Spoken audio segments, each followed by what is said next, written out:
Welcome to angels online platform. आज हम लोग जून मंथ का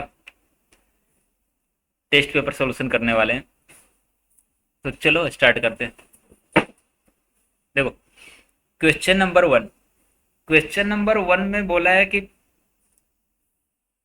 पहले जब स्विच S1 क्लोज था, ओनली S1 क्लोज होगा तो नीचे वाला जो 6R रजिस्टर है उससे करंट जाएगा नहीं, वो ओपन सर्किट की तरह बिहेव करेगा। मतलब करंट जो है ऐसे आर से होते हुए ऊपर 3R से होते हुए ऐसे चला जाएगा।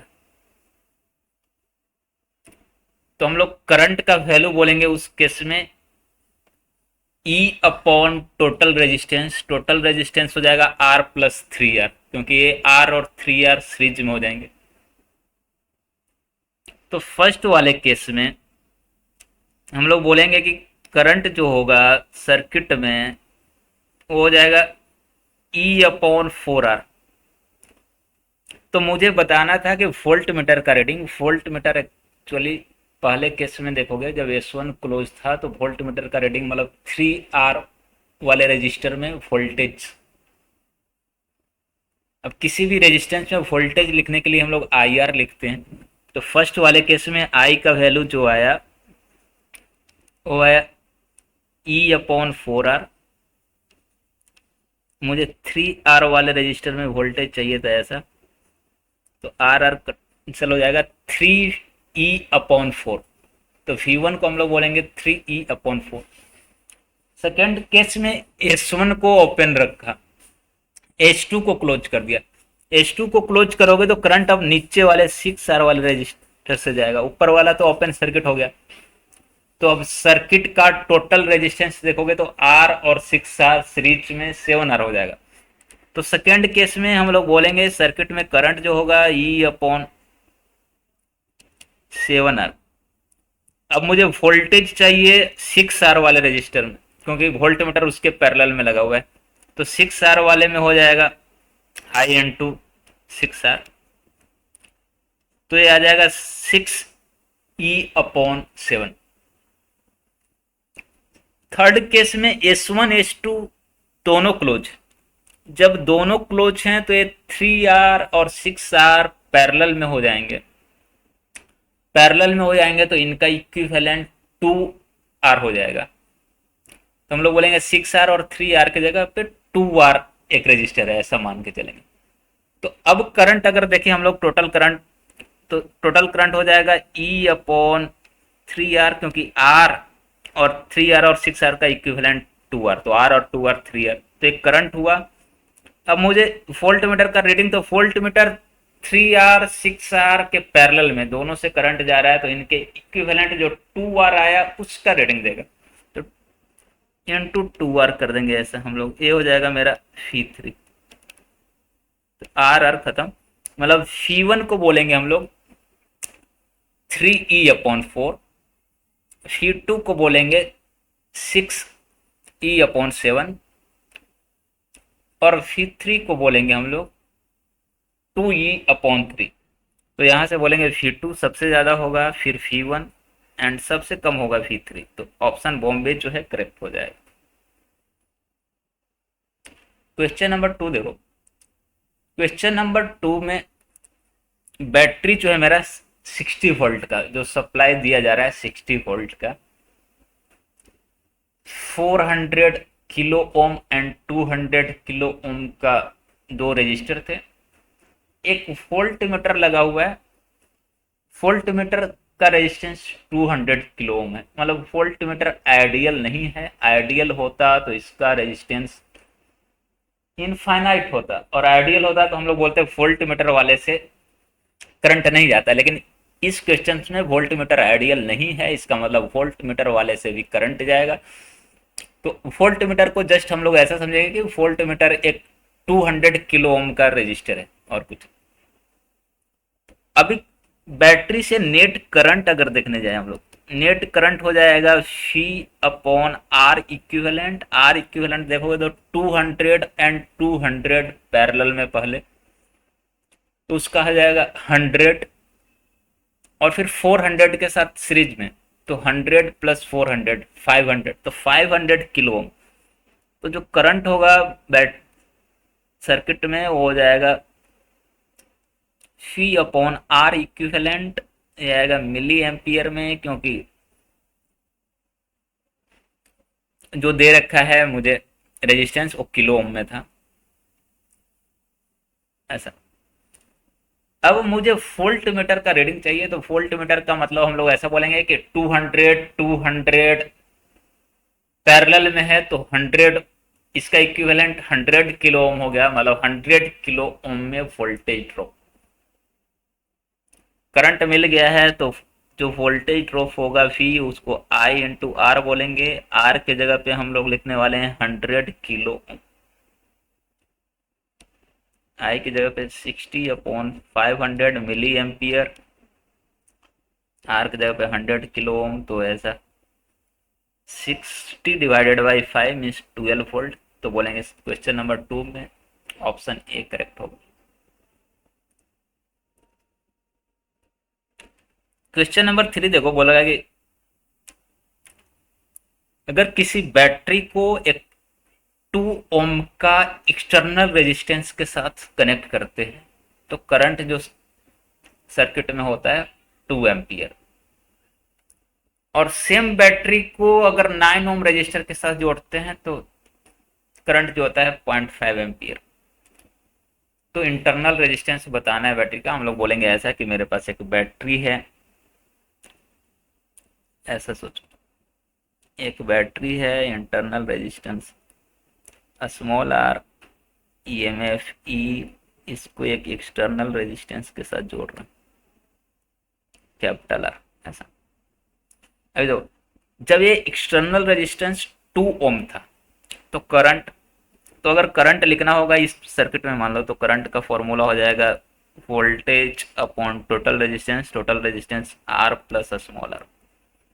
ठीक है, अब इसी करंट वाले इक्वेशन में आई की जगह पे हम लोग डालेंगे 2 एम्पियर और कैपिटल आर के जगह पे 2 ओम, क्योंकि ऐसा बोल रखा था जब एक्सटर्नल रेजिस्टेंस जो है 2 ओम का है तो करंट 2 एम्पियर।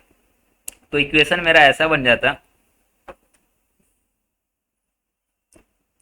हम लोग ऐसा लिखते हैं कि एक इक्वेशन हो जाएगा आई इक्वल टू 2 कैपिटल आर के जगह पे भी 2 ऐसा, फर्स्ट इक्वेशन। सेकेंड इक्वेशन, अब आई की जगह पे 0.5 एम्पियर बोल रखा है, जब एक्सटर्नल रेजिस्टेंस को 9 कर दिया ऐसा, 9 ओम, कैपिटल आर को 9 कर दिया ऐसा, सेकेंड इक्वेशन। अब इन दोनों इक्वेशन को डिवाइड देंगे तो लेफ्ट साइड में हो जाएगा 2 डिवाइडेड बाई 0.5, 2 डिवाइडेड बाई 0.5 करोगे तो 4, राइट साइड में डिवाइड करोगे तो ई कैंसिल हो जाएगा राइट साइड में 9 plus r upon 2 plus r. Cross multiply करोगे, क्रॉस मल्टीप्लाई करने के बाद हो जाएगा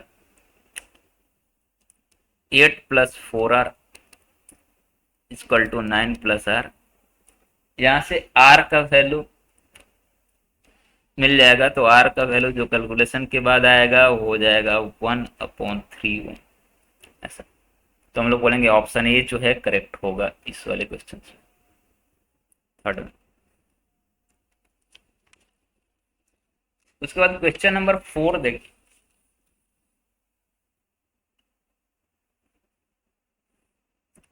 देखो क्वेश्चन नंबर 4 में मुझे एक सर्किट दे रखा है, एक वोल्ट मीटर कनेक्टेड है 9 ओम रजिस्टर के पैरेलल में। ठीक है, और वोल्ट मीटर का जो रीडिंग है 0.5 वोल्ट। तो 9 ओम वाले रजिस्टर में जो करंट होगा, करंट को हम लोग निकाल सकते हैं, क्योंकि वोल्टेज डिफरेंस को बोलते हैं आई आर, जो हो जाए मतलब I1 बोल देते हैं हम लोग कि 9 ओम वाले रजिस्टर में करंट जो होगा I1 होगा। तो I1 into r equal to 4.5, आर का वैल्यू 9, क्योंकि वो 9 ओम के पैरेलल में जोड़ा हुआ था वोल्ट मीटर। तो वोल्ट मीटर का रीडिंग का मतलब वो 9 ओम वाले रजिस्टर में वोल्टेज बता रहा होगा। तो आर की जगह पे 9, तो यहाँ से I1 आ जाएगा 4.5 डिवाइडेड बाई 9 मीन्स 0.5। अब देखो, ये 9 ओम और 3 ओम ये हो जाएंगे सीरीज में, क्योंकि वोल्ट मीटर से तो करंट जाएगा नहीं, आइडियल है, तो वोल्ट मीटर को तो ये ओपन सर्किट जैसा बिहेव करता है, तो वोल्ट मीटर को अभी भूल ही जाओ। ये 9 और 3 हो जाएंगे सीरीज में, और ये 9 और 3 का सीरीज कॉम्बिनेशन 6 के साथ पैरेलल, मतलब 9 और 3 में टोटल जितना वोल्टेज ड्रॉप होगा वो 6 वाले ओम के वोल्टेज ड्रॉप के इक्वल होगा, क्योंकि पैरेलल में वोल्टेज ड्रॉप से हम लोग बोले हैं कि जो सर्किट में कॉम्बिनेशन दे रखा है उसमें ऐसा हम लोग बोले हैं कि ये 9 और 3 जो है ये सीरीज में, वो 6 के साथ पैरेलल, मतलब 9। अब 9 वाले में जो करंट जाएगा वही 3 ओम वाले में जाएगा, क्योंकि वो दोनों सीरीज में है, तो उनमें टोटल वोल्टेज ड्रॉप लिखना होगा, तो बोलेंगे I1 इंटू टोटल रेजिस्टेंस। मान लो 6 ओम वाले में जा रहा होगा I2, तो उसमें वोल्टेज ड्रॉप हो जाएगा I2 इंटू 6, ऐसा। ये दोनों पैरेलल थे। अब I1 की जगह पे लिख देंगे 0.5,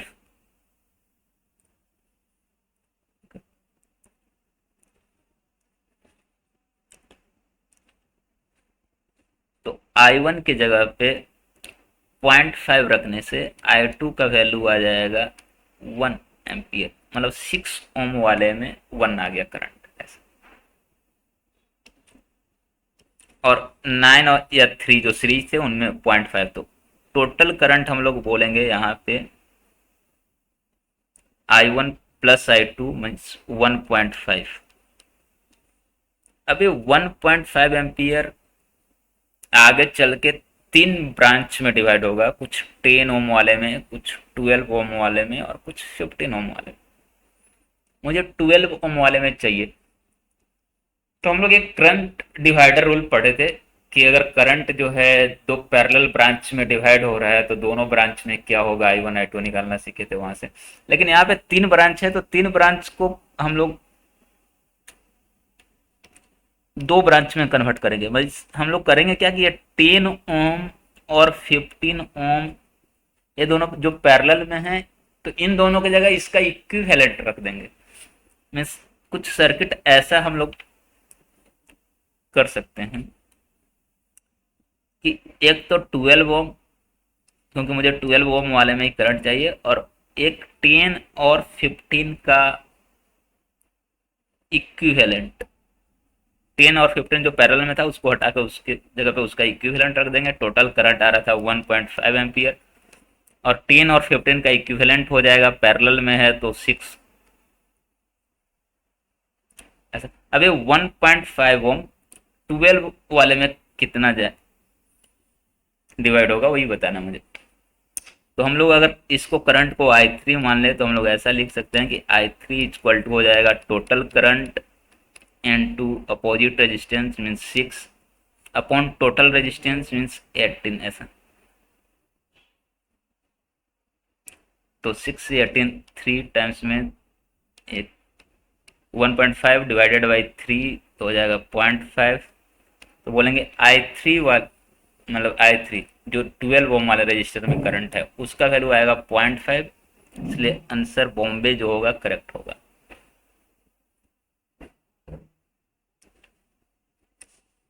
नेक्स्ट क्वेश्चन नंबर 5, मुझे बोल रखा है कि वायर ए टू बी, ए और बी के बीच में एक वायर कनेक्टेड है, उसका कुछ रेजिस्टेंस नहीं है, नहीं दे रखा है, मतलब सिर्फ वायर है, उसका इंटरनल रेजिस्टेंस 0 है। उसमें करंट कितना होगा बताना है। देखो ए और बी के बीच में कोई रेजिस्टेंस नहीं है, तो आइडियली हम लोग ए और बी का पोटेंशियल बोलेंगे इक्वल होगा, मतलब ए और बी का नेमिंग सेम होगा। बी को भी हम लोग ए बोल सकते हैं, ऐसा। और इस पॉइंट को अगर मैं सी बोल दूं, इस पॉइंट को डी बोल दूं, बी और ए को हम लोग सेम बोल सकते हैं। तो 1 ओम और 3 ओम वाला जो रजिस्टर है वो पैरेलल में है। अभी अगर देखोगे तो 1 और 3 वाले पैरेलल में, 2 और 4 वाले पैरेलल में, फिर ये दोनों इनका इक्विवेलेंट जो है वो सीरीज में। तो 1 और 3 का अगर पैरेलल करने जाए हम लोग,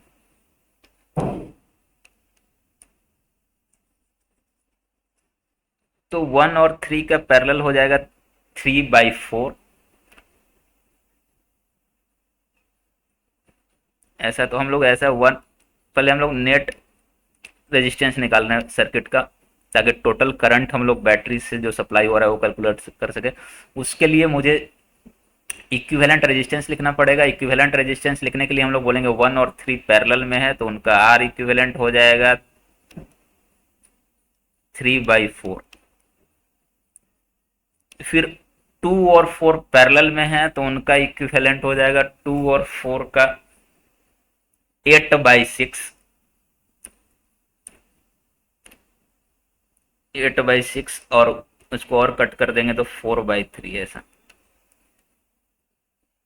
अब ये दोनों सीरीज में हो गए, तो आर इक्विवेलेंट के लिए अब इनको ऐड करना पड़ेगा, तो 3/4 प्लस 4/3 ये हो जाएगा 12, ऊपर में 9 प्लस 16 50/12। तो बैटरी जो टोटल करंट सप्लाई करेगा आई को बोलेंगे V upon r equivalent. V 50 है, आर इक्विवेलेंट आया 50/12, तो 12 ऊपर चला जाएगा, मीन्स 12। ओके, तो बैटरी से जो टोटल करंट आ रहा है वो 12, वही 12 यहाँ पे आने के बाद दो पार्ट में डिवाइड होगा। कुछ 1 ओम वाले रजिस्टर से जाएगा, कुछ 3 ओम वाले रजिस्टर से जाएगा। अब 1 वाले से कितना जाएगा और 3 वाले से कितना जाएगा, इसके लिए हम लोग current divider rule, parallel branch में करंट कैसे डिवाइड होता है वो वाले लगा देंगे। मान लो 1 वाले में अगर करंट देखना है, जिसको हम लोग I1 बोल रहे हैं, तो हम लोग I1 को लिखेंगे total current 12 into opposite resistance 3 divided by total resistance 1 plus 3 4, तो 9 हो जाएगा। I1 9 ampere. अब आई 3 ओम वाला जो रजिस्टर है उसमें I2 बोले तो I2 हो जाएगा 3, क्योंकि I1 plus I2 equal to 12। यही 12 दो भाग में बट रहा था, तो एक में अगर 9 आ गया तो दूसरे में 3 होगा। तो I1 आ गया 9, I2 हो गया 3। अब यही जो 12 है, जो यहाँ पे 1 और 3 में दो भाग में बट जा रहा है, 9 एम्पियर और 3 एम्पियर, यही आगे चल के 2 और 4 में भी बट जाएगा। 2 ओम वाले रजिस्टर और 4, तो 2 ओम वाले में हम लोग I3 बोल दे रहे हैं, 4 ओम वाले में हम लोग I4 बोल दे रहे हैं। तो अगर I3 निकालना होगा तो हम लोग बोलेंगे कि I3 भी हो जाएगा टोटल करंट, तो टोटल करंट आ रहा था 12 upon opposite resistance 4 upon total resistance 6, 8, means I3 हो जाएगा 8। ठीक है, तो अब मुझे वायर AB में चाहिए था, तो हम लोग ऐसा बोलेंगे कि देखो, अगर KCL लगाया, ऐसा सोचो कि ये 1 ओम वाला रजिस्टर था, ये वायर AB था और 2 ओम वाला रजिस्टर था। तो 1 ओम वाले में 9 एम्पियर आया था I1, 2 ओम वाले में I3 8 एम्पियर। ये पॉइंट A है, ये B है। अब पॉइंट ए पे, जंक्शन ए पे अगर KCL लगाओगे तो इंटर कर रहा है 9 एम्पियर 1 ओम वाले रजिस्टर से जो आ रहा है, लीव कर रहा है एक वाले ब्रांच में 8 एम्पियर, तो बाकी का जो 1 एम्पियर बचा वो वायर AB में जाएगा ऐसा। क्योंकि हम लोग KCL में ऐसा पढ़ रखे हैं, किसी भी जंक्शन पे जितना करंट इंटर करता है उतना ही लीव करता है। तो अगर टोटल 9 एम्पियर इंटर कर रहा है तो लीव भी 9 करेगा। तो अगर एक में 8 कर रहा है तो दूसरे वायर में 1 करेगा, मीन्स वायर AB में जो करंट होगा 1 एम्पियर, हम लोग बोलेंगे ऑप्शन ए जो है करेक्ट होगा। Question number 6। क्वेश्चन नंबर 6 में देखोगे तो मुझे बोल रखा है कि ये जो 3 ओम वाला रजिस्टर है उसमें पोटेंशियल डिफरेंस, देखो 3 ओम और 6 ओम पैरेलल में है, तो 3 ओम में पोटेंशियल या 6 ओम में पोटेंशियल सेम होगा, या इनके इक्विवेलेंट में जो होगा। तो हम लोग ऐसा बोलेंगे कि 3 ओम में पोटेंशियल डिफरेंस का मतलब पॉइंट ए और बी के बीच का पोटेंशियल डिफरेंस। पॉइंट ए और बी के बीच में देखोगे तो दो रजिस्टर हैं, 3 ओम और 6 ओम। तो हम लोग इनका इक्विवेलेंट लिख दे रहे हैं। तो ए और बी के बीच में निकालने का मतलब इनके इक्विवेलेंट में पोटेंशियल डिफरेंस। इसको देखोगे तो ऐसा ऊपर में हो जाएगा 4, 3 और 6 का इक्विवेलेंट देखोगे तो हो जाएगा 2, क्योंकि ये पैरेलल में कनेक्टेड थे। और नीचे वाले ब्रांच में एक 12 ओम। ऐसा टोटल करंट जो इंटर कर रहा है 18। यही आके यहाँ पे दो भाग में बढ़ जाएगा, I1 I2। अब I1 अगर निकालना हो, ऊपर वाले ब्रांच में करंट कितना जाएगा, तो बोलेंगे total current into opposite resistance भाग टोटल रेजिस्टेंस। तो ऊपर वाले ब्रांच का रेजिस्टेंस 6 है, नीचे में 12 है, तो 6 + 12 18। 18 कट जाएगा, तो I1 जो आएगा 12 एम्पियर। मतलब ऊपर वाले से जो करंट जा रहा होगा वो हो जाएगा 12 एम्पियर। मुझे पॉइंट ए और बी के बीच में पोटेंशियल डिफरेंस चाहिए था, क्योंकि जो क्वेश्चन में बोल रखा है कि 3 ओम वाले रजिस्टर में पोटेंशियल डिफरेंस बताओ, 3 ओम कनेक्टेड है ए और बी के बीच में। तो 3 ओम वाले में निकालने का मतलब कि 3 और 6 में इक्वल है, तो इसके इक्विवेलेंट मतलब 2 ओम वाले में ही जो होगा वही होगा। तो 2 ओम वाले रजिस्टर में करंट हो गया 12 एम्पियर। तो वोल्टेज होगा 12 × 2, बोलेंगे 24, बोलेंगे ऑप्शन दिल्ली जो है करेक्ट होगा।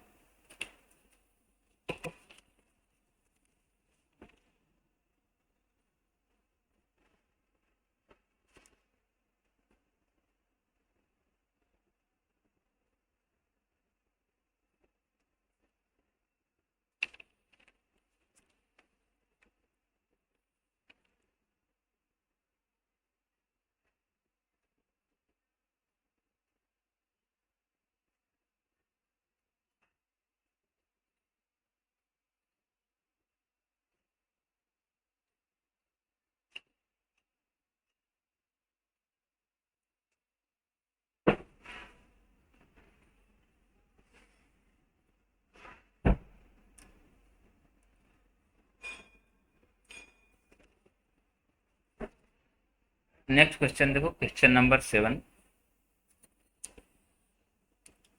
क्वेश्चन नंबर 7 में एक गैल्वेनोमीटर है जिसका रेजिस्टेंस 50 ओम है। इसको एम मीटर में कन्वर्ट करना है।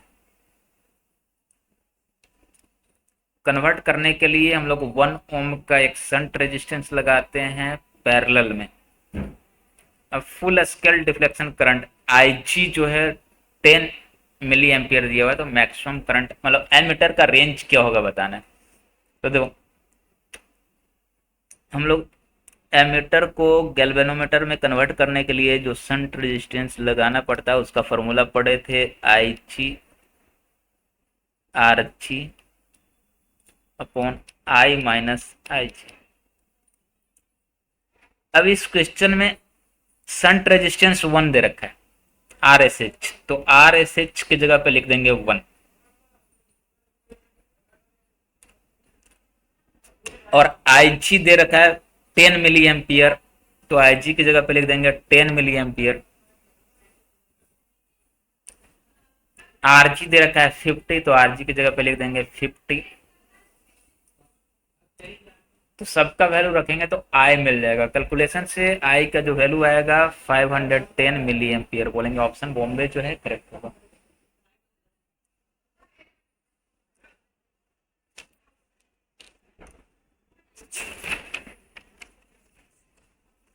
उसके बाद क्वेश्चन नंबर 8।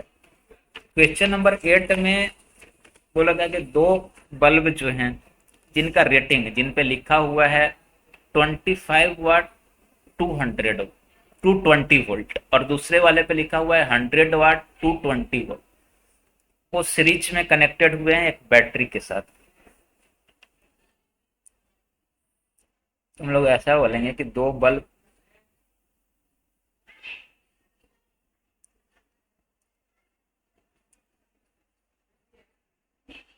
ए और बी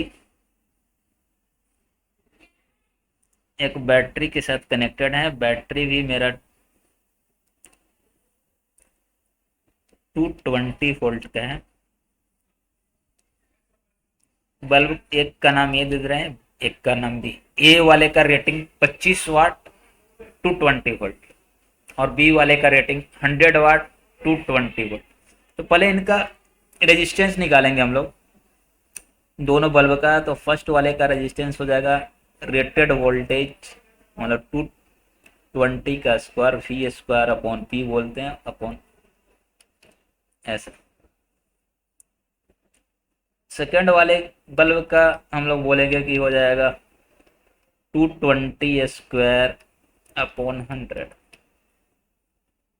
अब सर्किट में करंट निकाल लेंगे, क्योंकि ये दोनों बल्ब सीरीज में है, तो इनका टोटल रेजिस्टेंस हो जाएगा R1 plus R2। Supply voltage 220 volt का है, तो बोलेंगे V upon r equivalent. R equivalent की जगह R1 प्लस R2। अब R1 R2 का वैल्यू यहाँ से कैलकुलेशन से मिल जाएगा, तो I मिल गया। अब करंट मिल गया, तो बल्ब ए में जो पावर कंज्यूम होगा, पावर को हम लोग आई स्क्वायर आर लिखते हैं, तो आई स्क्वायर इंटू R1। आई का वैल्यू कैलकुलेशन से मिल जाएगा। R1 हम लोग ऑलरेडी लिख रखे हैं कि 220 स्क्वायर अपॉन 25। तो आई स्क्वायर R1 करेंगे तो बल्ब ए में जो पावर कंज्यूम हो रहा है वो मिल जाएगा, जो कैलकुलेशन के बाद आता है 16 वाट। उसी तरह अगर बल्ब बी में मुझे पावर चाहिए, तो हम लोग लिखेंगे P2 equal to I square R2। I का वैल्यू मिल गया है R2 220 स्क्वायर अपॉन 100। तो I2 स्क्वायर अपॉन R2 करोगे तो हो जाएगा 4 वाट। तो हम लोग बोलेंगे कि P1 और P2 हो जाएगा 16 वाट एंड 4 वाट, बोलेंगे ऑप्शन ए जो है करेक्ट होगा। उसके बाद क्वेश्चन नंबर 9 देखो। 9 वाले में 3 सर्किट दे रखे हैं। बोला कि तीनों में जो पावर कंज्यूम हो रहा है उनका ऑर्डर कौन सबसे ज्यादा होगा, किसमें पावर कंज्यूम किन में सबसे कम होगा, अरेंज करना है। देखो तीनों में सर्किट में कॉमन क्या है, तो इनमें बैटरी जो सप्लाई बैटरी है उनका वोल्टेज बराबर। तो किसी भी सर्किट में टोटल पावर जो कंज्यूम होता है उसका फॉर्मूला होता है V square upon r equivalent. V तो तीनों सर्किट के लिए सेम है, तो हम लोग बोलेंगे कि पावर जो है प्रोपोर्शनल टू 1/R इक्विवेलेंट, मतलब inversely proportional to r equivalent. अब जिस परिपथ का समतुल्य अवरोध सबसे ज्यादा होगा उसमें पावर कंज्यूम सबसे कम होगा, क्योंकि वोल्टेज सबके लिए समान। तो बस हम लोग इनका समतुल्य अवरोध निकालेंगे। तो फर्स्ट वाले केस में देखोगे तो फर्स्ट वाले में वीट स्टोन ब्रिज हो जाएगा, ये बीच वाला ब्रांच खत्म हो जाएगा। तो 1 and 1 2, फिर से 1 and 1 2, 2 और 2 हो जाएंगे पैरेलल, तो 2 और 2 का आ जाएगा 1। तो पहले वाले सर्किट का आर इक्विवेलेंट आ जाएगा 1। सेकेंड वाले का देखोगे तो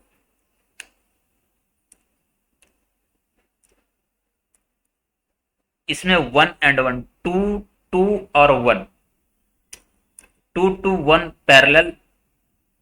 तो इसका इक्विवेलेंट निकालेंगे सेकेंड वाले सर्किट के लिए, तो आएगा 0.5।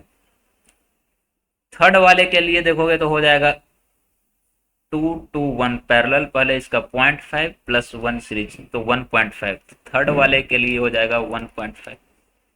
तो हम लोग बोलेंगे कि थर्ड वाले का आर इक्विवेलेंट सबसे ज्यादा आया, तो उसमें पावर कंज्यूम सबसे कम होगा। सेकेंड वाले का आर इक्विवेलेंट सबसे कम आया, तो उसमें पावर कंज्यूम सबसे ज्यादा होगा, तो बोलेंगे ऑप्शन जो है 6 नहीं करेक्ट होगा।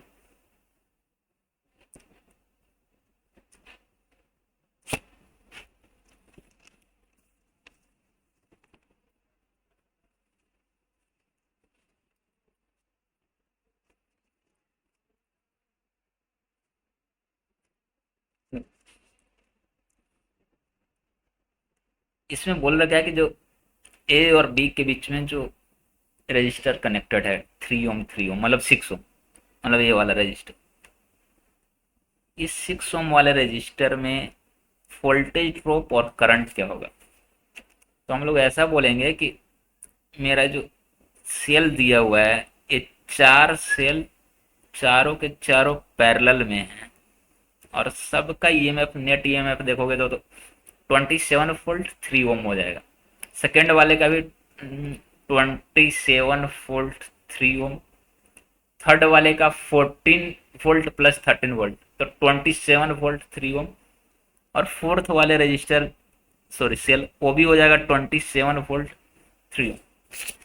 तो इन चारों सेल को हम लोग रिप्लेस कर देंगे इसके इक्विवेलेंट से, ठीक है। अब इनके इक्विवेलेंट से हम लोग रिप्लेस करेंगे तो इक्विवेलेंट ईएमएफ का फॉर्मूला हम लोग पढ़े थे, E1/R1 plus E2/R2 plus E3/R3 plus E4/R4 divided by 1/R1 plus 1/R2 plus 1/R3 plus 1/R4, ऐसा। तो बस यही चीज हम लोग यहाँ पे रख देंगे।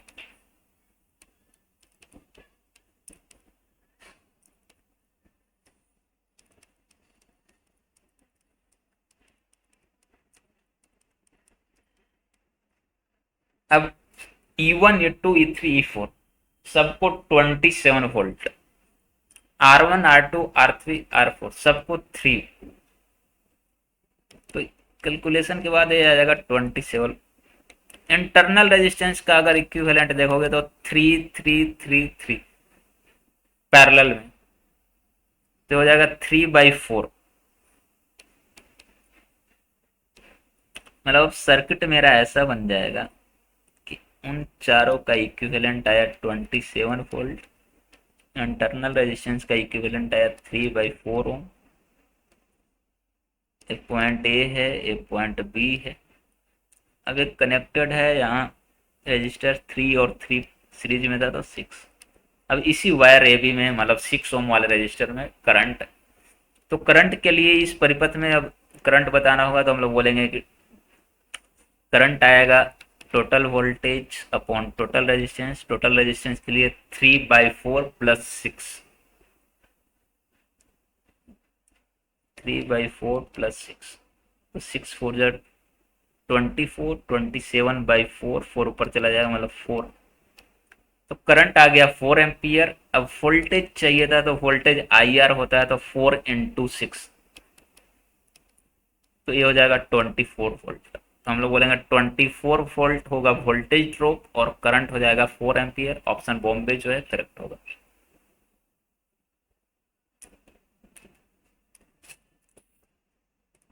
उसके बाद क्वेश्चन नंबर 11 देखो। क्वेश्चन नंबर 11 में देखो, मीटर ब्रिज में जो लेफ्ट वाला गैप है जहां पे P कनेक्टेड है और राइट वाले गैप में Q कनेक्टेड है, ऐसा बोल रखा है कि इनिशियली जब P का वैल्यू 4 ओम था, तो बैलेंस पॉइंट नल पॉइंट जो था ए बिंदु से 40 सेंटीमीटर डिस्टेंस पे रहता। तो हम लोग ऐसा बोलेंगे कि इधर वाला डिस्टेंस 40 सेंटीमीटर था, तो ये वाला हो जाएगा 60 सेंटीमीटर, क्योंकि टोटल डिस्टेंस मीटर ब्रिज का जो वायर होता है उसका लेंथ होता है 100 सेंटीमीटर। अब रेशियो अगर देखने जाए तो बोलेंगे कि ऊपर वाले ब्रांच में P/Q, और नीचे वाले के लिए हम लोग लिखेंगे L1/100 - L1 की जगह पे 40। मतलब ऐसा हम लोग ऐसा पढ़ रखे थे कि R/S = होता है L1 100 - L1। बस R और S की जगह पे यहाँ पे P और Q बोल रखा है। P का वैल्यू दे रखा है 4, तो बोलेंगे 4/Q। L1 को 40 बोल रखा है, 100 - L1 हो जाएगा 60, तो ये हो जाएगा फर्स्ट।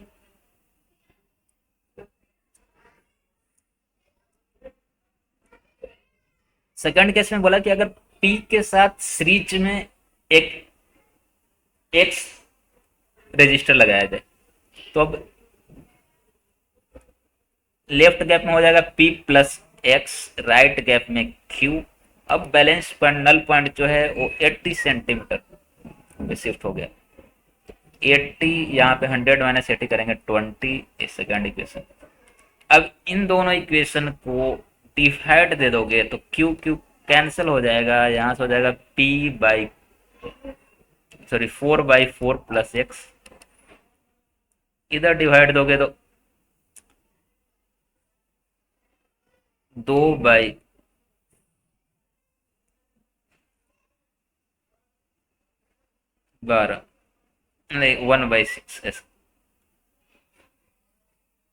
तो यहाँ से x का वैल्यू मिल जाएगा 20 ओम।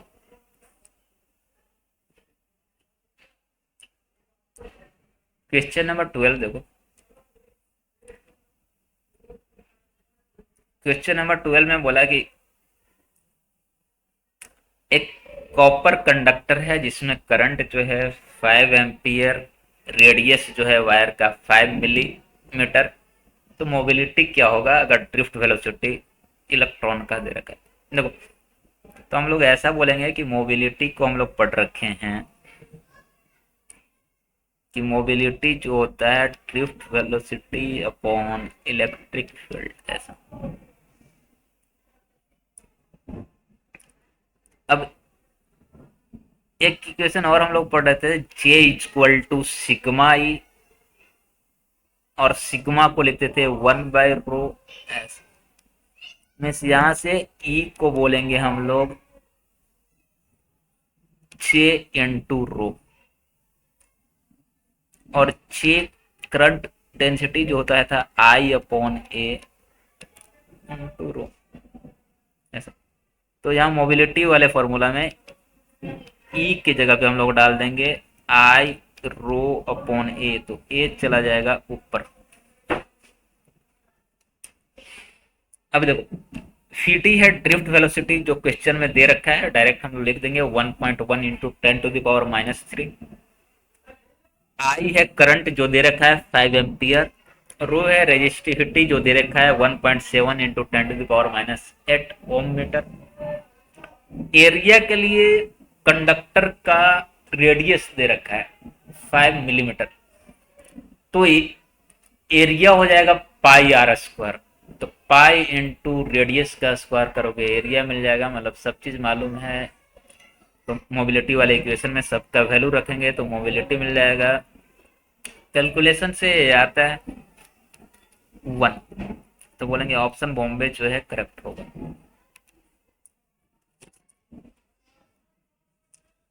क्वेश्चन नंबर 13 में देखो, तो क्वेश्चन नंबर 13 में बोला एक हीटिंग एलिमेंट, मतलब एक रेजिस्टर सोच लो,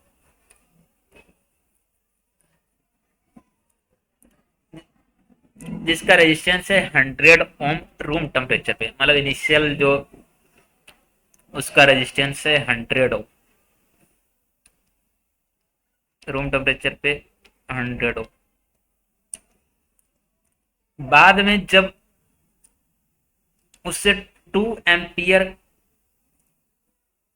मतलब उसको बैटरी के साथ कनेक्ट किए, बाद में उस हीटिंग एलिमेंट को मीन्स उस कंडक्टर को जब 220 वोल्ट के बैटरी के साथ कनेक्ट किए तो उसमें करंट अब पास होने लगा 2 एम्पियर, और इस करंट की वजह से उसका टेम्परेचर 500 डिग्री सेल्सियस इंक्रीज हो गया।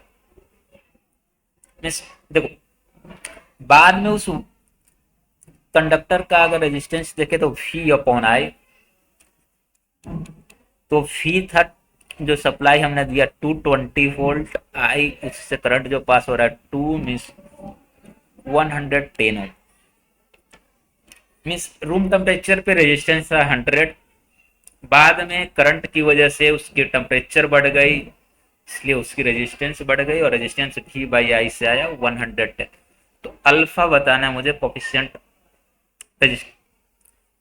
Thermal coefficient of resistance. ठीक है, तो हम लोग ऐसा पढ़ लिख सकते हैं कि R equal to R0 1 plus alpha delta t. अब R 1 की जगह फाइनल रेजिस्टेंस जो 110 लिखने वाले हैं हम लोग। आर नोट रूम टेम्परेचर पे या initial resistance 100, 1 plus alpha delta T 500 degree Celsius. तो यहाँ से सोल्व करेंगे तो अल्फा का वैल्यू मिल जाएगा जो कैलकुलेशन के बाद आएगा 2 इंटू 10⁻⁻4 पर डिग्री सेल्सियस। ऑप्शन चेन्नई जो है करेक्ट होगा।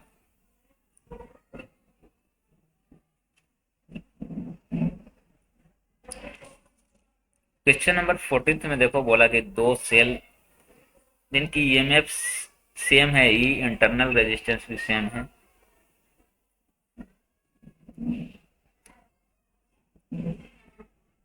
देखो बोला कि अगर इन दोनों सेल को सीरीज में जोड़े या तो पैरेलल में जोड़े, एक्सटर्नल रेजिस्टेंस से सेम करंट पास हो रहा है। मतलब ऐसे मान लो कि दो सेल,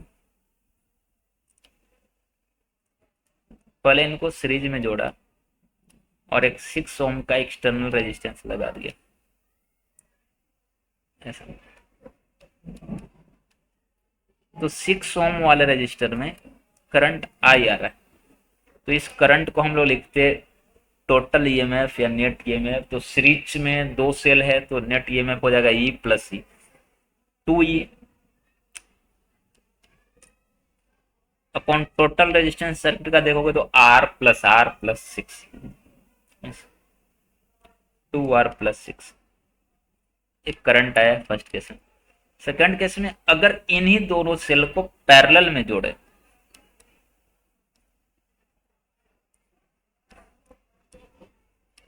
ऐसा, और उस 6 ओम वाले रेजिस्टेंस को लगा दें,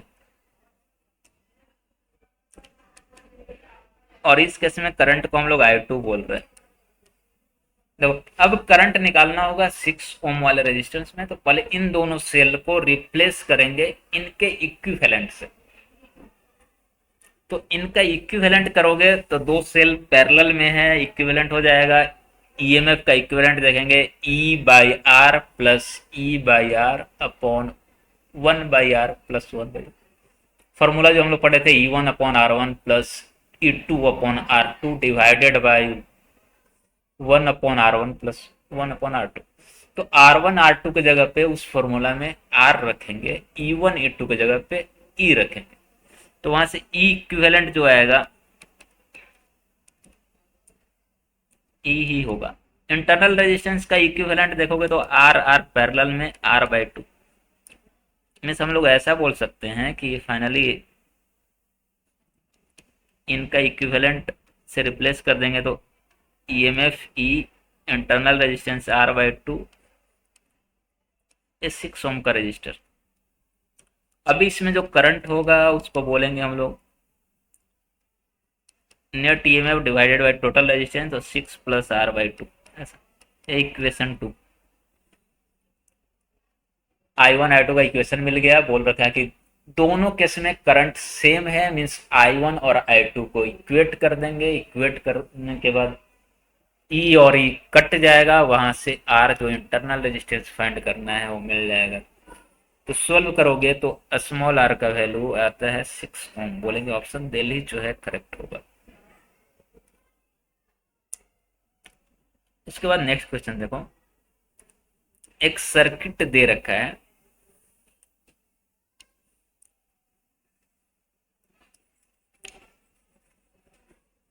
और बोल रखा है कि सर्किट में अगर गैल्वेनोमीटर जो है जीरो डिफ्लेक्शन शो कर रहा है, मतलब जीरो रीडिंग माप रहा है, मीन्स गैल्वेनोमीटर से प्रवाह ही नहीं जा रहा। गैल्वेनोमीटर से प्रवाह नहीं जाने का मतलब इस वाले ब्रांच में करंट नहीं जा रहा है, इस वाले ब्रांच में करंट जीरो है। इसका मतलब E1 से जो करंट निकल रहा है I1 वो ऐसे चला जा रहा है, ठीक है। तो पहले हम लोग I1 कैलकुलेट करेंगे। I1 क्या होगा, उसके लिए हम लोग बोलेंगे कि KVL लगाते हैं हम लोग बाहर वाले सर्किट के लिए। E1 को बोल रखा है 12 वोल्ट, तो मेरा ऐसा बोल सकते हैं कि सर्किट ऐसा हो जाएगा,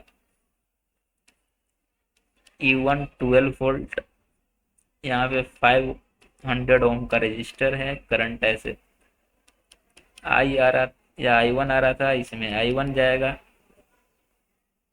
1 ओम का है, इसमें करंट भी I1 जाएगा। उसके बाद यहाँ पे गैल्वेनोमीटर था, गैल्वेनोमीटर 0 करंट शो कर रहा है, मतलब इधर वाले ब्रांच में कोई करंट नहीं जा रहा है। E2 को बोल रखा है 2 वोल्ट, तो E2 की जगह पे 2 वोल्ट। अब बाहर वाले सर्किट के लिए ऐसे अगर KVL लिखे तो हो जाएगा +12 -I1 इंटू 500 -2 = 0, यहाँ से हो जाएगा 10 = 500 I1, तो I1 का वैल्यू हो जाएगा 1/50।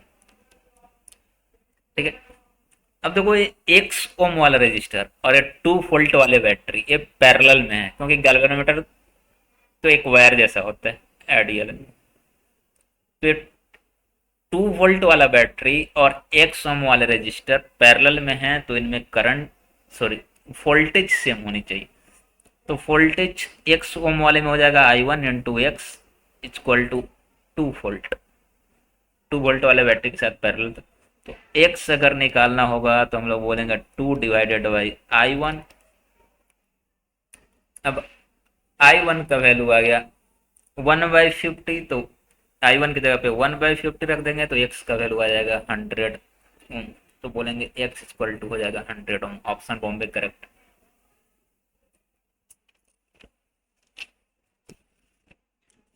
क्वेश्चन नंबर 16 देखो, 16th वाले में बोल रखा है कि एक पुली के ऊपर से स्ट्रिंग ऐसे पास हो रहा है, उसके दोनों एंड पे 2 मास कनेक्टेड हैं, एक M और दूसरे पे 2M ऐसा। और पुली का जो खुद का मास है 30M, और पुली का जो रेडियस है 0.1 मीटर ऐसा। अब बोला कि 2M वाला मास जब नीचे 3.6 मीटर आएगा, देखो कहानी क्या है कि 2 ओम वाला जितना नीचे आएगा उतना ही M वाला ऊपर जाएगा, ऐसा एक ही स्ट्रिंग से कनेक्टेड है, तो M वाला 3.6 मीटर ऊपर जाएगा। तो रिलीज करेंगे तो कुछ देर बाद इनके पास वेलोसिटी आ जाएगी, तो मान लो इसके पास वेलोसिटी फी ऐसे नीचे की तरफ, तो इसका भी वेलोसिटी सेम होगा, लेकिन ऊपर की तरफ फी, एक ही स्ट्रिंग से डायरेक्टली कनेक्टेड है, तो स्ट्रिंग कांस्टेंट से वेलोसिटी दोनों का सेम ही होगा फी, एक का डाउनवर्ड की तरफ, एक का अपवर्ड की तरफ। ये पुली जो है ये रोटेट कर रहा होगा, ऐसा ये रोटेशनल मोशन कर रहा होगा ओमेगा से,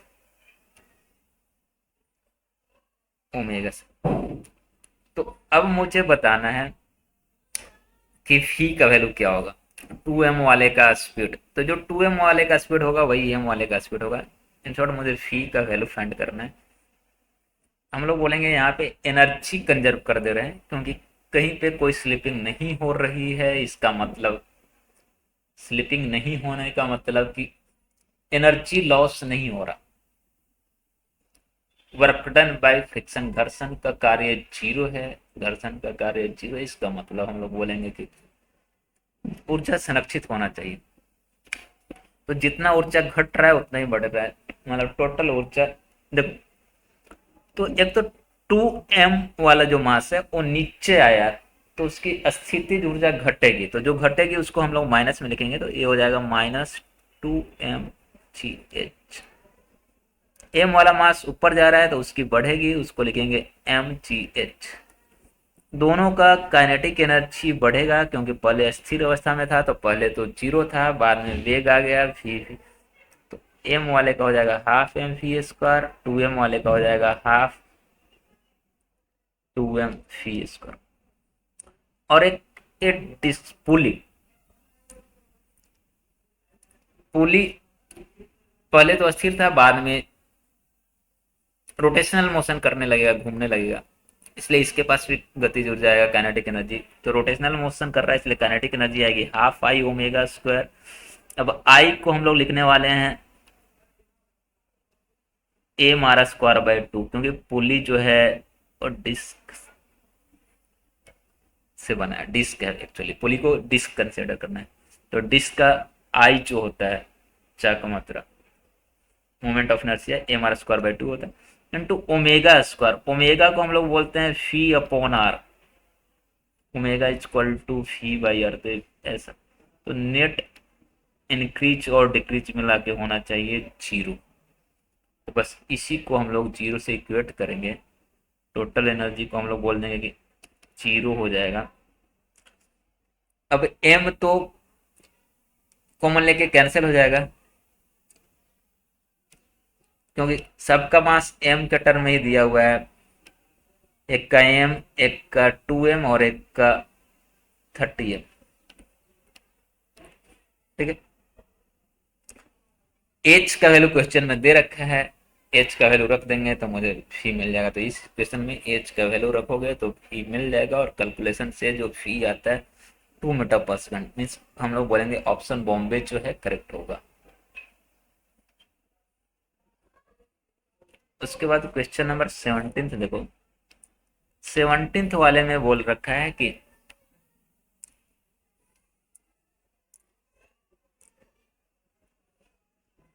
किसी इंक्लाइंड प्लेन पे, सेम इंक्लाइंड प्लेन पे रिंग, सॉलिड सिलेंडर और सॉलिड स्फीयर, ये तीनों रोल करता हुआ ऊपर जा रहे हैं। शुरुआत में इनकी स्पीड, बॉटम पे जो इनकी केंद्र का जड़प था, सेंटर ऑफ मास का स्पीड वो समान था, तो मैक्सिमम कितने हाइट तक जाएंगे वो बताना है। ठीक है, तो हम लोग ऐसा बोलेंगे कि रोलिंग के केस में हम लोग ऐसा पढ़े हैं कि केंद्र का जो स्पीड होता है इंक्लाइंड पे, रोलिंग के केस में स्पीड को लिखते थे √2gh 1 + k²/r²। तो अगर h चाहिए तो h मैक्सिमम हाइट कितना जा सकते हैं इंक्लाइंड के ऊपर, तो हो जाएगा φ² अपॉन 2g इंटू 1 + k²/r²। ठीक है, अभी देखो फी तो सबके लिए सेम था, सेंटर का स्पीड सबका सेम था, जी तो कांस्टेंट होता है, तो हाइट किस पे डिपेंड करेगा, 1 + k²/r²। अब k²/r² रिंग के लिए होता है 1, क्योंकि रिंग का मोमेंट ऑफ इनर्शिया mr²। तो जो चाक मात्रा होता है, चाक मात्रा में mr² के आगे जो कांस्टेंट मल्टीप्लाई में रहता है उसी को हम लोग बोलते हैं k²/r²। तो रिंग का चाक मात्रा ही mr² होता है, मतलब आगे में 1 होता है, तो रिंग के लिए k²/r² हो जाएगा 1। सॉलिड सिलेंडर के लिए k²/r², हम लोग बोलेंगे कि रिंग के लिए k²/r², k²/r² 1। सॉलिड सिलेंडर के लिए हो जाएगा k²/r² 1/2, क्योंकि उसका चाक मात्रा होता है mr²/2। और सॉलिड सिलेंडर के लिए हो जाएगा k²/r² का वैल्यू 2/5, क्योंकि उसकी चाक मात्रा रोटेशनल मोमेंट ऑफ इनर्शिया होता है 2/5 mr²। तो अब यहाँ पे k²/r² की जगह पर लिख देंगे रिंग के लिए 1, सॉलिड सिलेंडर के लिए 1/2 और सॉलिड स्फीयर के लिए 2।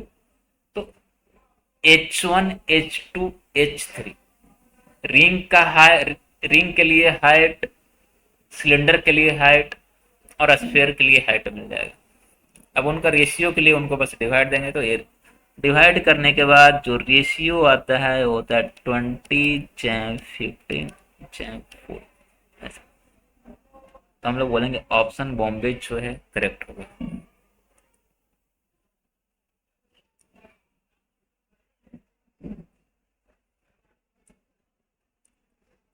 उसके बाद क्वेश्चन नंबर 18 में देखो,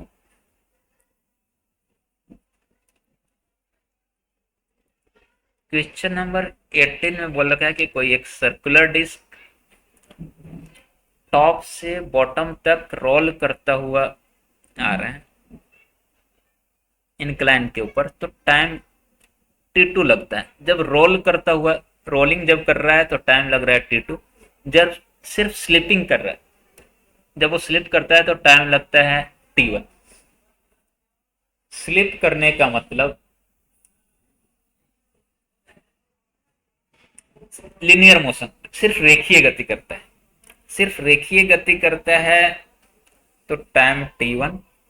जब रोलिंग करता है मीन्स रेखीय गति और चाक गति दोनों इनका कॉम्बिनेशन, तो टाइम T2। तो T2 अपॉन T1 का रेशियो क्या होगा वैसा फाइंड।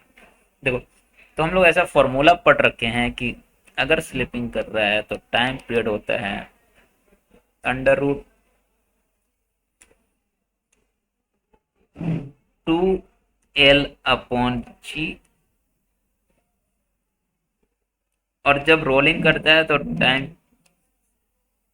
टॉप से बॉटम आने में जो टाइम लगता है √2L/G 1 + K²/R²। जब T2/T1 करोगे, T2/T1 तो हो जाएगा √1 + K²/R², क्योंकि √2L/G तो कैंसिल हो जाएगा।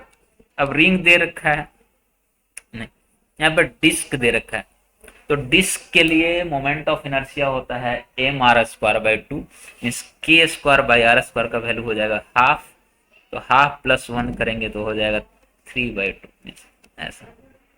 तो T2/T1 हो जाएगा √3/2, जो क्वेश्चन में √3/x बोला था, तो x को बोलेंगे हो जाएगा 2 के इक्वल, इसलिए ऑप्शन दिल्ली जो है करेक्ट होगा। इसके बाद क्वेश्चन नंबर 19 देखो, क्वेश्चन नंबर 19 में किसी एक पार्टिकल को ग्राउंड के साथ 45 डिग्री एंगल पे इनिशियल स्पीड v0 के साथ प्रोजेक्ट किया गया है।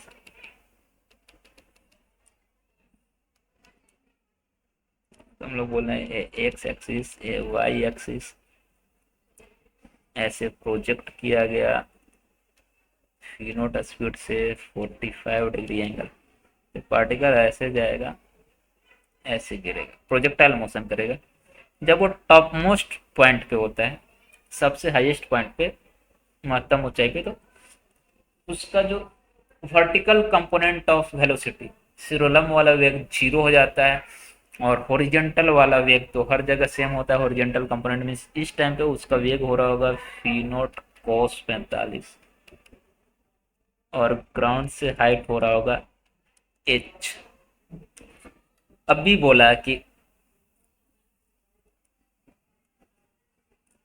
उस पॉइंट, उस पॉइंट पे मतलब हाईएस्ट पॉइंट पे जब वो ऑब्जेक्ट होगा, महत्तम ऊंचाई पे जब होगा, तो उसका कोणीय वेगमान क्या होगा ओरिजिन के सापेक्ष में, मतलब जिस पॉइंट से फेंके थे उसके रिस्पेक्ट में, उसके अनुलक्ष में उसकी कोणीय वेगमान कितना आएगी। तो कौन, अभी हम लोग ऐसा बोलेंगे कि ये तो चाक गति कर नहीं रहा, तो कोणीय वेगमान अगर लिखना होगा तो बोलेंगे mv/r परपेंडिकुलर, लंब वाला अंतर। तो लंब वाला अंतर देखोगे तो ये वेग वाला लाइन था, ये वाला ऐसा, ये वाली लाइन वेग वाली थी, ओरिजिन के रिस्पेक्ट में चाहिए, तो ये वाला अंतर हो जाएगा तुम्हारा लंब वाला ऐसा। तो लंब वाला अंतर जो है महत्तम ऊंचाई के बराबर ही होगा, h के बराबर। l जो लिखना है हो जाएगा एम फी, वेग उस इंस्टेंट पे, तो वो था v0 cos 45, और परपेंडिकुलर डिस्टेंस को बोलेंगे h के बराबर। अब h मैक्सिमम हाइट है, जो हम लोग फॉर्मूला से पढ़ रखे हैं कि ये होता है v0² sin² theta upon 2g। H का वैल्यू डाल देंगे तो मुझे मिल जाएगा एंगुलर मोमेंटम अबाउट ओरिजिन जो आएगा m v naught cube upon 4√2g। Direction के लिए अब देखो ओरिजिन के रिस्पेक्ट में अगर हम लोग वेलोसिटी वाले एरो को पकड़ के घुमाते हैं तो क्लॉकवाइज आएगा, क्योंकि ओरिजिन नीचे की तरफ है, उसको नीचे की तरफ अगर खींचो तो क्लॉकवाइज होगा। क्लॉकवाइज का मतलब होता है इनसाइड, अंदर की तरफ, और अंदर को हम लोग बोलते हैं माइनस के cap means negative Z axis. तो बोलेंगे ऑप्शन चेन्नई करेक्ट होगा।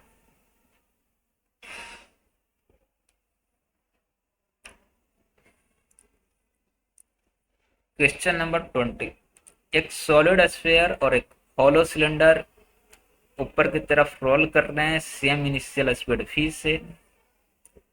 जो मैक्सिमम हाइट वो अटेंड कर रहे हैं उनको h1 h2 बोल रखा है। तो रेशियो चाहिए h1 h2 का।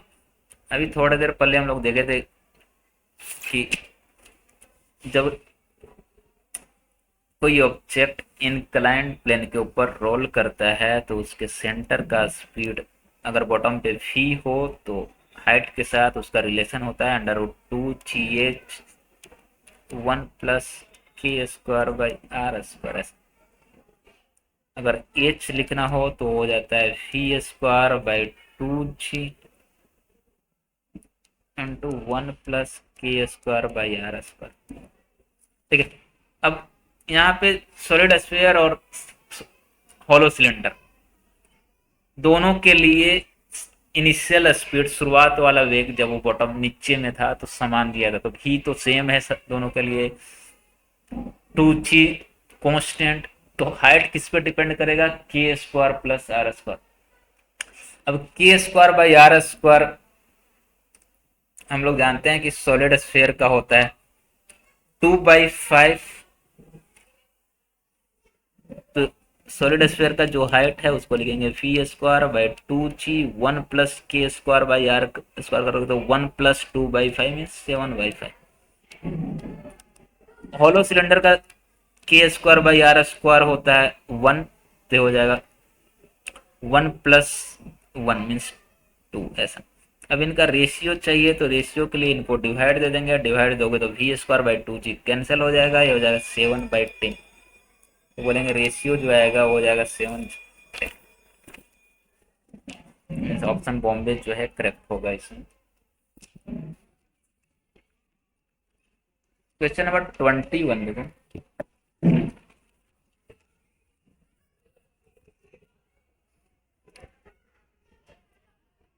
21 में बोला है कि एक डिस्क मास 5 केजी का, रेडियस 2 मीटर, इनिशियली वो अपने सेंटर से पास होते हुए परपेंडिकुलर एक्सिस के अबाउट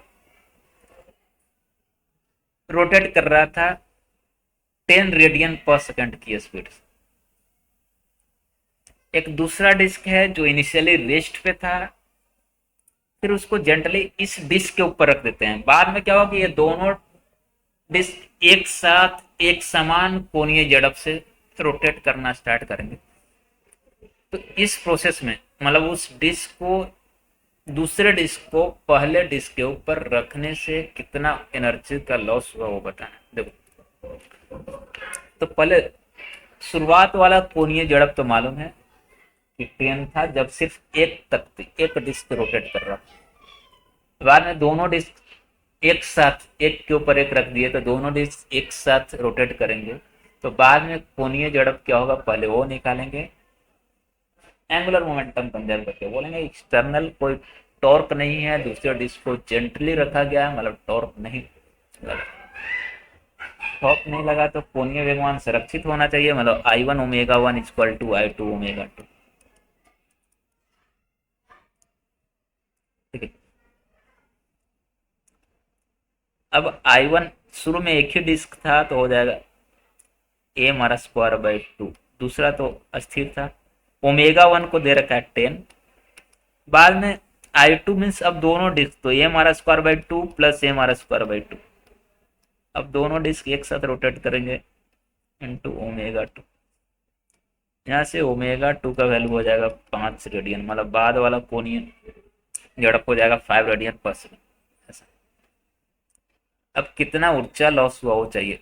देखो शुरुआत में कितना एनर्जी था, तो शुरुआत में लिखेंगे हाफ I1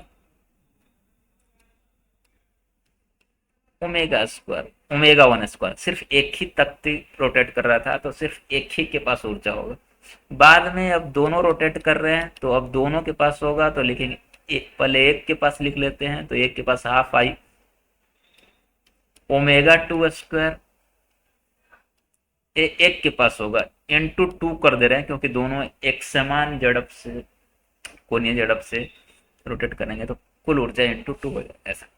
अब कितना लॉस हुआ ऊर्जा लॉस, इसके लिए पहले कितना था माइनस बाद में कितना हुआ, इन दोनों को बस घटाना है। ओमेगा वन के जगह पे 10, ओमेगा टू के जगह पे 5, एम का वैल्यू दिया हुआ है 5 kg, आर का वैल्यू दिया हुआ है 2 मीटर, सबका वैल्यू रख देंगे तो कैलकुलेशन के बाद जो एनर्जी लॉस हो रहा है वो आएगा 250 जूल।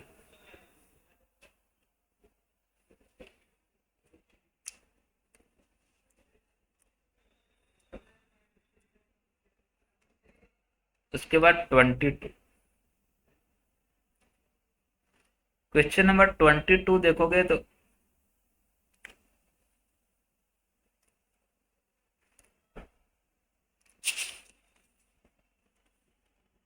22 में बोला एक व्हील है जिसकी रेडियस त्रिज्या 0.5 मीटर, इसकी रेडियस जो है 0.5 मीटर, उसके चारों ओर एक स्ट्रिंग रैप किया हुआ है, मतलब ऐसा एक व्हील है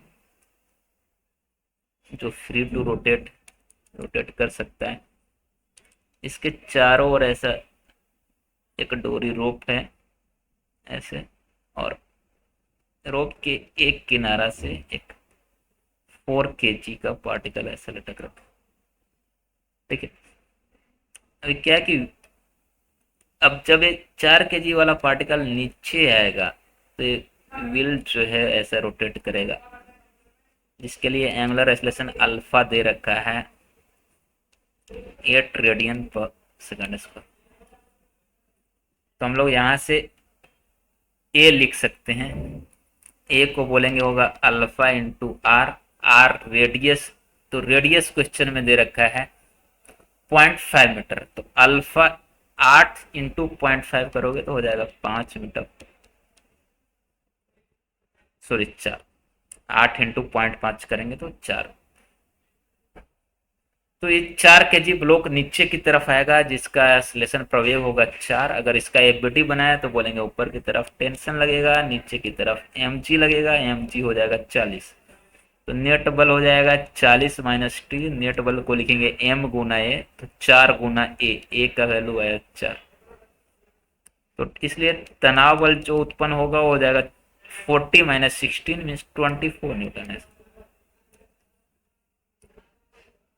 ठीक है, अब इस तनाव बल की वजह से टॉर्क उत्पन्न होगा, और उस टॉर्क की वजह से ही वो व्हील जो है रोटेट कर रहा है, मीन्स हम लोग लिखेंगे टॉर्क इक्वल टू होता है आई अल्फा, टॉर्क का वैल्यू हो जाएगा F into r, I alpha का वैल्यू आ गया है 8।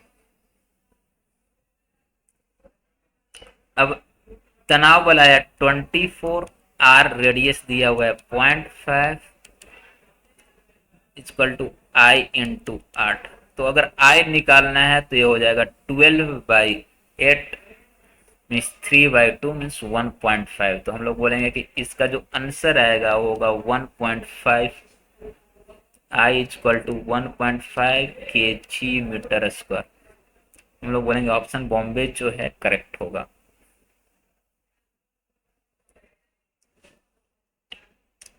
उसके बाद 23 क्वेश्चन नंबर 23 बोला एक बड़ा सा डिस्क था, रेडियस आर का और मास 9 m। अब उसमें से एक स्मॉल डिस्क काट के रिमूव कर दिया, उस डिस्क का रेडियस देखोगे तो r/3। देखो, बड़े वाले डिस्क का अगर एरिया हम लोग देखें तो हो जाएगा πr²। छोटे वाले डिस्क का अगर एरिया की बात करें तो हो जाएगा πr/3 का स्क्वायर करेंगे π²/9। मतलब जो रिमूव्ड पोर्शन है उसका एरिया, जिसको हटाया गया उस उसका एरिया बड़े वाले का 1/9 टाइम्स। तो मास भी वही हो जाएगा, क्योंकि हम लोग ऐसा जानते हैं कि तख्ती का जो मास होता है उसके सरफेस एरिया पे डिपेंड करता है। तो सरफेस एरिया जितना कम, मास उतना कम। बड़े वाले का मास 9m था तो छोटे वाले का हो जाएगा 9m/9, क्योंकि क्षेत्रफल वैसा हो गया भाग्या 9। मीन्स छोटे वाले जो तख्ती जो रिमोट पोर्शन है उसका मास हो जाएगा 9m/9 इक्वल टू। ठीक। अब पॉइंट ओ के अबाउट मुझे मोमेंट ऑफ इनर्शिया चाहिए, बाकी जो बच गया रिमेनिंग पोर्शन का, तो हम लोग बोलेंगे कि नेट मोमेंट ऑफ इनर्शिया हो जाएगा। पहले बड़े वाले का मोमेंट ऑफ इनर्शिया, तो बड़े वाले के लिए पॉइंट ओ जो है उसका केंद्र है, और एक्सिस जो बोल रखा है डिस्क के प्लेन के परपेंडिकुलर। तो केंद्र से परपेंडिकुलर एक्सिस के अबाउट होता है mr²/2। ऐसा तो बड़े वाले का ऐसा हो जाता है माइनस, क्योंकि हम लोग काट के हटा रहे हैं तो इसलिए माइनस करना पड़ेगा। तो छोटे वाला जो रिमूव किए हैं उसका माइनस करना पड़ेगा। तो पहले जो रिमूव किए हैं उसके अपने केंद्र से लिखेंगे तो उसका अपना मास रेडियस का स्क्वायर बाई 2, और उसके अपने केंद्र से हुआ, लेकिन मुझे किस बिंदु से चाहिए था, पॉइंट ओ बिंदु से। तो यहाँ पे पैरेलल एक्सिस थ्योरम लगाना पड़ेगा। तो IC+MD², डी की जगह पे आएगा 2r/3, तो 2r/3 का स्क्वायर है। तो यहाँ से आई नेट सोल्व करने पे आएगा 4mr²। बोलेंगे ऑप्शन ए जो है करेक्ट होगा।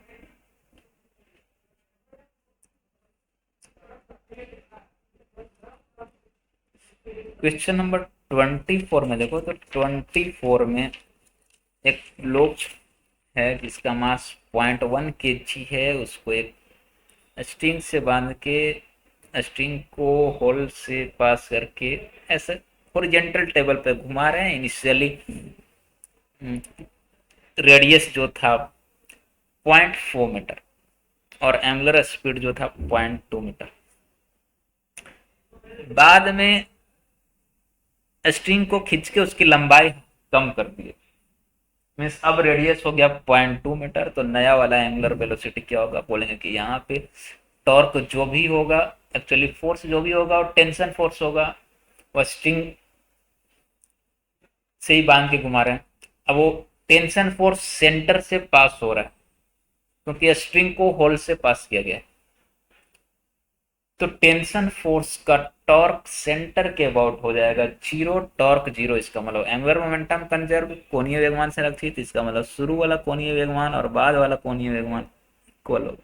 शुरू वाला लिखेंगे mr1²ω1, बाद वाला लिखेंगे mr2²ω2। कैंसल, r1 की जगह पे 0.4, ω1 की जगह पे 2,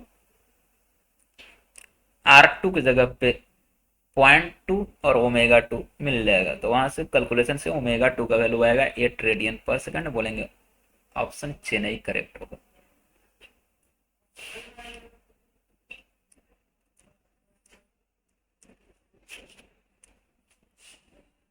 उसके बाद क्वेश्चन नंबर 25 में बोल रखा है कि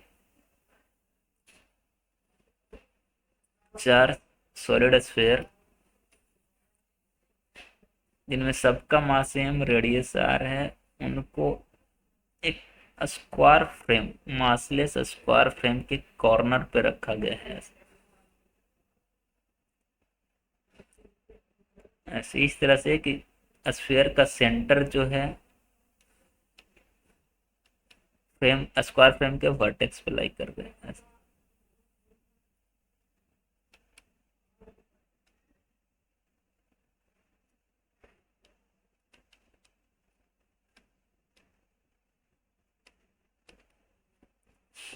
और जो स्क्वायर है उसकी साइड लेंथ 4r है ऐसे।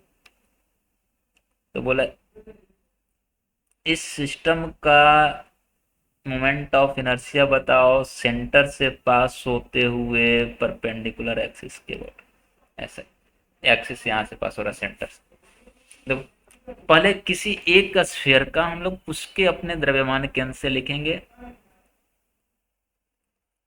प्लस पैरेलल एक्सिस थ्योरम लगाएंगे, प्लस एम डी स्क्वायर लिखेंगे, क्योंकि मुझे स्क्वायर फ्रेम जो है उसके केंद्र से चाहिए। तो एम डी स्क्वायर एक का होगा, ऐसे ऐसे चार गोल हैं तो इंटू चार हो जाएगा नेट। तो टोटल जो मोमेंट ऑफ इनर्शिया बताना है हो जाएगा I C plus M D square into 4। IC मतलब गोला का अपने द्रव्यमान केंद्र से, तो गोला का अपने द्रव्यमान केंद्र से होता है 2/5 हमारा स्क्वायर। तो आईसी की जगह पे हम लोग लिखेंगे 2/5 हमारा स्क्वायर। IC equal to 2/5।